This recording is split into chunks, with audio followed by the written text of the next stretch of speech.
Hi, I'm Matt Ambrose with the Defense Acquisition University, and I'd like to take you through some questions that will help you to figure out whether you actually need to use earned value management on your contract, and also how much earned value management data you're going to require on a contract based on the type of contract and how much money is on the contract. So first you want to figure out, is this a type of contract that I even need to do earned value management on?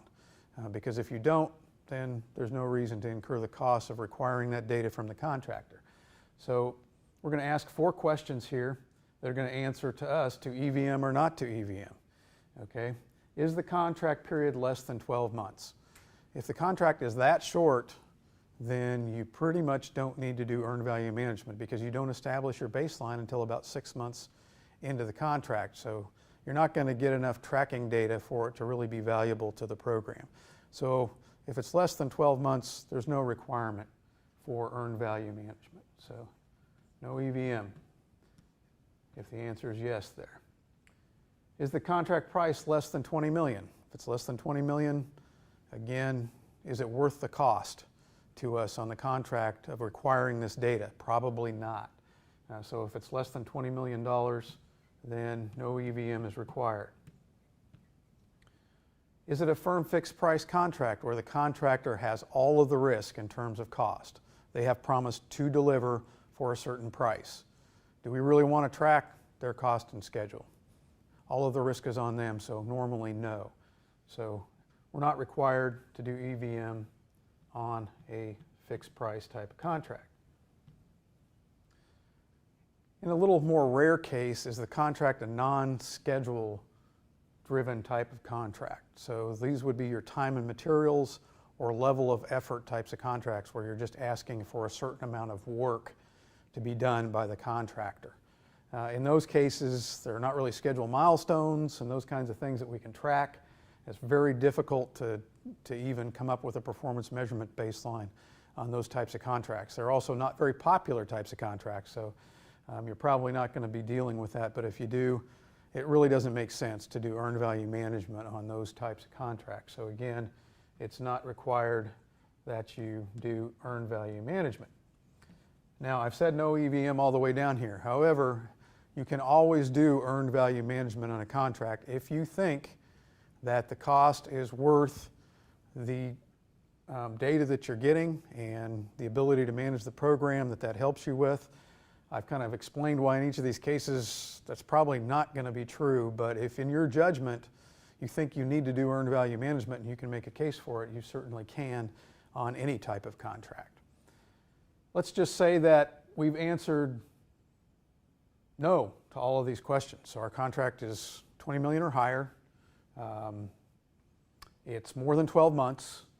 It's not a firm fixed price type of contract, and it's not some kind of level of effort or time and materials contract. So now any cost type contract or incentive type contract, which would be outside this firm fixed price, that I've got to look at if it's more than $20 million and it's more than 12 months.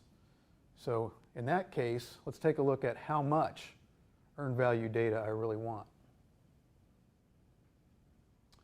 So this question now says how much EVM is enough.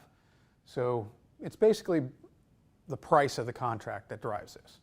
So if we're at 20 million or higher but less than 50 million, then there's only certain formats of the Integrated Program Management Report, or IPMR, that we're going to ask the contractor to deliver to us in the contractual language. So those include Format 1, very basic format, lists all of your work breakdown structure elements and how each of those are doing in terms of cost and schedule. And that can't really do much EVM without that one, so you got to have that one. And then 5 is any explanations that the contractor has for great variances, so you always want that one, for anything that's going in a different direction than expected on the program. Your integrated master schedule, Format 6, has to be in there. You can't do schedule analysis without a schedule, so you got to have that. And then Format 7 is kind of your history and then projections by work breakdown structure element, and that's got to be delivered once a year. And we'll want that one as well from the contractor in these contracts between 20 and 50 million. And then optionally, we can also require formats 2, 3, and 4, but if we do that, we want to tailor those so that we just are asking for very specific things from the contractor in those more detailed formats, because we don't want to cost us more money than it's worth to track the data. And then if we're going to be at 50 million or over, guess what?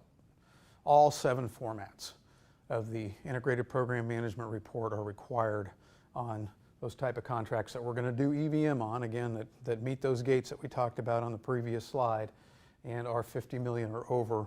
We're going to ask for all of that information in our contractual language from the contractor. So I hope these questions have helped you to think through perhaps a contract that you're working on to see if it really makes sense for you to do earned value management on that contract, and then how much data is going to be required from the contractor in order to make that work. Thanks for listening in.